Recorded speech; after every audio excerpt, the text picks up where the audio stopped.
અરવલ્લી જિલ્લામાં spa, guest house સહિત ખાનગી જગ્યાઓમાં ચાલતા ગેરકાયદેસર ધંધાઓને લઈ રહીશો હેરાન પરેશાન થયા છે।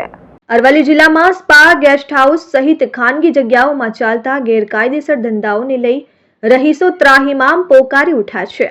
દલાલોના આશીર્વાદથી ચાલતા ગેરકાયદેસર ધંધાઓ વિરુદ્ધ લોકોએ અનેકવાર પોલીસ વડા સમક્ષ રજૂઆત કરી છે, પરંતુ પોલીસ એમ જાણે છે કે સ્પા અને ગેસ્ટ હાઉસમાં કાયદેસર ધંધા ચાલે છે, પરંતુ આવા ધંધાઓથી પ્રજા પરેશાન છે।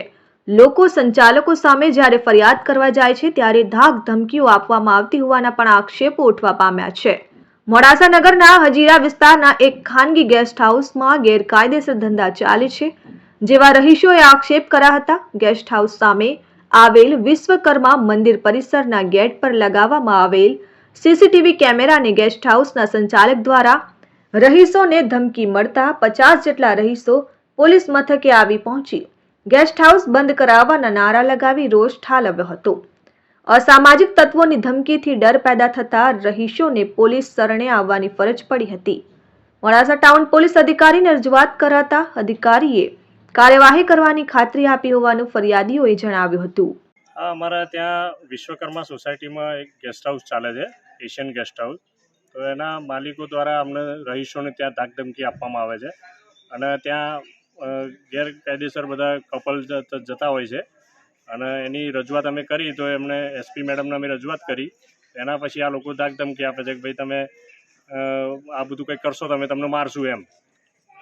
એમના પાછળ આ કેમ ધાકધમકી આપવાનું કારણ શું છે? એમના પાસે કોઈ પીઠબળ છે મોટું? હા, મોટું પીઠબળ છે, પણ એમનું નામ અત્યારે એમને કહેવાય એવું નથી કેમ કે એ માથાભારે શખ્સ છે અને માથાભારે શખ્સથી શું છે કે આ નોર્મલ પરિવારો છે બધા, એટલે બધાને આ વસ્તુની થોડી બીક છે। એટલે અમે ઈચ્છીએ કે પોલીસ પ્રશાસન આમાં કંઈક એક્શન લે અને આ રીતનું કામકાજ બંધ થાય અને માણસ શાંતિ જીવે। આ વચ્ચે પેલા વીએચપી રેડ પાડી પછી કોઈ આવ્યું? પછી કોઈ આવ્યું? પોલીસ આવી હશે, તપાસ કરી હશે તો અમને એનો ખ્યાલ નથી, પણ એના પછી બી અમે 24 તારીખે ત્યાં અરજી આપીને આવેલા છીએ આ વિરુદ્ધમાં, પણ અમારા જોડે પુરાવા નહોતા અને પછી મંદિરે સીસીટીવી લગાવડાયા। સીસીટીવી લગાવડાવવાની બાબતમાં એ લોકોએ અમને ધમકાયા કે તમે આ કેમ કેમેરા લગાવ્યા, અમારા બાજુનો કેમ વ્યૂ છે। એટલે એમની મનસા એ છે કે અમે જે કરીએ એ કરીએ અને અમને કરવા દેવામાં આવે એમ, અને અમને કોઈ રોકવાનું નહીં। મહેન્દ્ર પ્રસાદ, આરએન ન્યૂઝ, અરવલ્લી।